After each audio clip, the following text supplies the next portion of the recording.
menacés par la déforestation.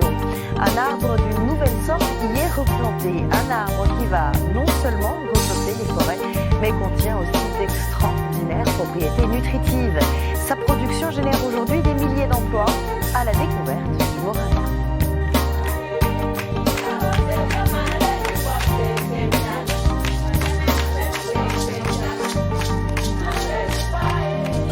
Je m'appelle Elisabeth Afikoso. Je suis une cultivatrice de moringa. Partout où je vais, les gens savent que je suis là pour les sensibiliser sur le moringa. Aux autres à propos de la moringa. Oui, je suis Maman Moringa. Quand elle ne s'occupe pas de ses cultures, Elisabeth est en effet sur les routes du Togo, son pays, sa terre natale. Et partout, elle vante les 1000 vertus d'un petit arbre méconnu. Je sensibilise les femmes et les hommes. J'espère qu'ils planteront du moringa, parce que cela va enrichir leur sol et parce que c'est nutritif. Le moringa, c'est l'arbre de la vie. Le Moringa oleifera pour être exact, un arbre originaire d'Inde, dont les feuilles et les fruits ont depuis toujours été consommés pour leur qualité nutritive. Mais ici, en Afrique de l'Ouest, on ne le connaît presque pas. Pourtant, Elisabeth travaille main dans la main avec la Croix-Rouge pour expliquer comment le cuisiner et l'intégrer à l'alimentation quotidienne. Car dans un pays comme le Togo, où la malnutrition est une réalité trop répandue, le moringa représente une véritable alternative au maïs et au riz.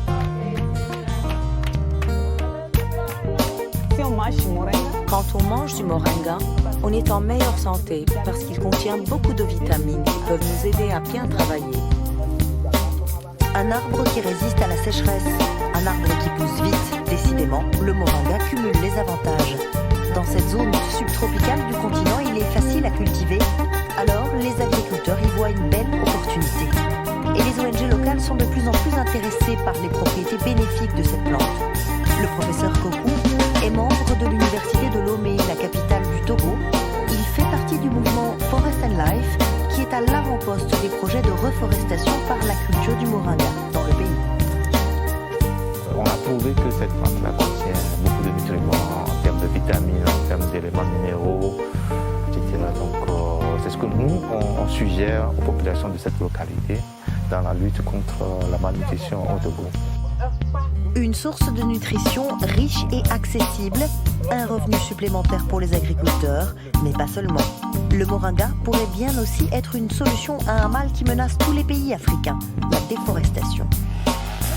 Ces 60 dernières années, le pays a perdu presque la moitié de ses forêts, un des taux les plus importants d'Afrique. Un déboisement tellement important que les arbres pourraient même disparaître complètement d'ici peu. Le Togo aujourd'hui est l'un des pays les plus pauvres en forêt en Afrique de l'Ouest.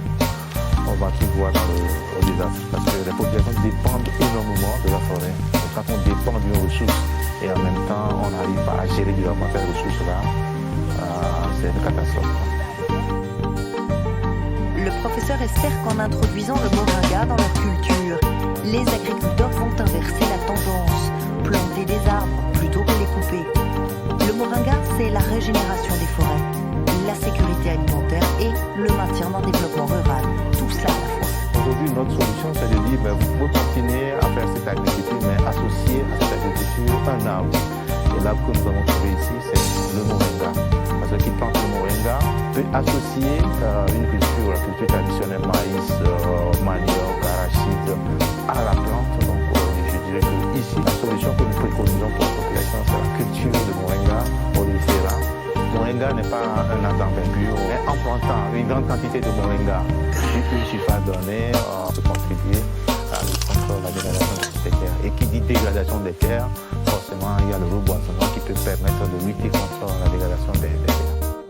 Avec le soutien du projet Forest and Life, le professeur a développé une pépinière de moringa où les agriculteurs togolais peuvent apprendre à le cultiver avant de le distribuer. C'est Eric, un jeune agriculteur qui dirige cette formation. Je me nomme Adevou Komlan Eric. J'ai fait mes études au Ghana en agriculture et en agroforesterie. Donc dès mon retour au Togo, j'ai commencé à planter moi-même des arbres pour qu'on puisse avoir un peu de forêt qui se sont perdus. Donc aujourd'hui, j'ai au moins 3 hectares de plantation de moringa. Depuis que j'ai connu moringa, je la mange 2 fois par semaine. Je le coupe au champ, ça remplace ce que je dois aller acheter au marché. L'argent que je dois utiliser pour aller acheter autres légumes au marché, je la mets en poche pour autre chose. Donc ça me fait faire des économies.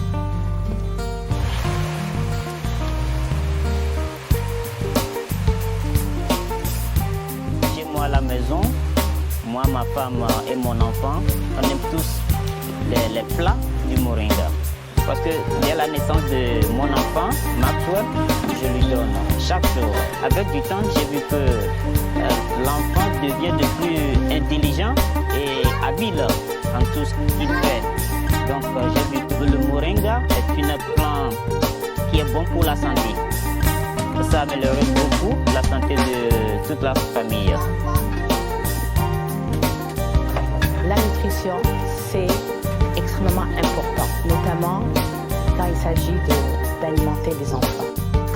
Kassam Tachet est la directrice du bureau togolais du Programme des Nations Unies pour l'alimentation mondiale. Depuis quelques années, nous focalisons notamment les achats locaux, notamment le moringa, parce que ça permet non seulement aux populations d'avoir un revenu, d'augmenter leur production, mais également à la population d'améliorer leurs conditions de vie. Donc nous allons essayer d'acheter donc localement, notamment le moringa. Essayons de voir dans quelle mesure nous pourrons également l'introduire dans notre panier alimentaire. Le moringa fait parler de lui maintenant et la demande grandit. La poudre de feuilles de moringa est aujourd'hui vendue comme supplément nutritionnel dans les pharmacies, au Togo et partout dans le monde. Elisabeth doit augmenter sa production. Elle travaille avec les habitants locaux pour y arriver. Ils choisissent les bonnes branches, les trient, les entassent. Son mari rapporte tout chez elle. Les feuilles sont alors séchées, puis réduites en poudre. Une poudre qu'Elisabeth peut aller vendre à l'acheteur local, qui la distribuera ensuite sur les marchés.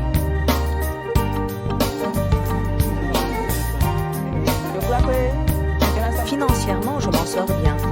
J'ai un revenu supplémentaire avec la vente du moringa. Je peux aider mes enfants et les envoyer à l'école. Quand j'ai besoin d'argent, je peux vendre du moringa.